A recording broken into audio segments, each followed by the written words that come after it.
18টি ভাষায় গেয়েছি।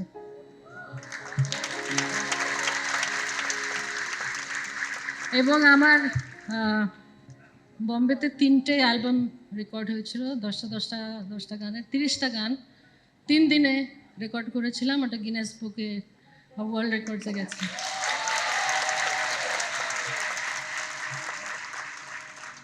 একটু আগে কথা হচ্ছিল, আপনি বলছিলেন যে জীবনে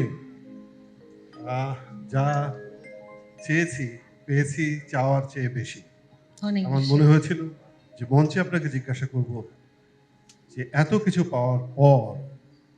পাওয়ার পরও তো মনে অপূর্ণতা থাকে, সেই অপূর্ণতা কিছু থাকলে আজকে বলুন। আমি মনে করি না যে আমার কোনো কিছু এর বেশি আর কিছু লাগবে। অনেক বেশি পেয়েছি আমি, অনেক বেশি।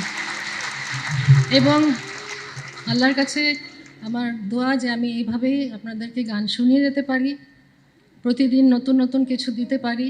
আমি কিছু গান সুর করেছি, আমি বিভিন্ন আমাদের এই দেশের প্রজন্মের শিল্পীদেরকে গাইয়েছি আমার কম্পোজিশনে। আমি একটা অ্যালবাম করেছি লেজেন্ডস ফর এভার, তাতে আমার সুরে বাংলা গান গেয়েছেন আশা ভোসলেজি, আদনান সামিজি, হরিহরনজি, Rahat Fateh Ali Khan. Thank you for reminding me. আর একটা গান আমি কম্পোজ করেছিলাম যেটা আমি লতা দিদিকে দিয়ে গাওয়াবো, ওনাকে শুনিয়েছিলাম। তো উনি বলেছিলেন আমার যদি শরীরটা ভালো থাকে তাহলে আমি অবশ্যই গাইবো। তো পরে ওটা আর হয়নি, ওটা আমাকে গাইতে হয়েছে। আপনার কোনো অপূর্ণতা নেই, কিন্তু আপনাকে যারা ভালোবাসে তাদের অনেকেরই একটা অপূর্ণতা ছিল।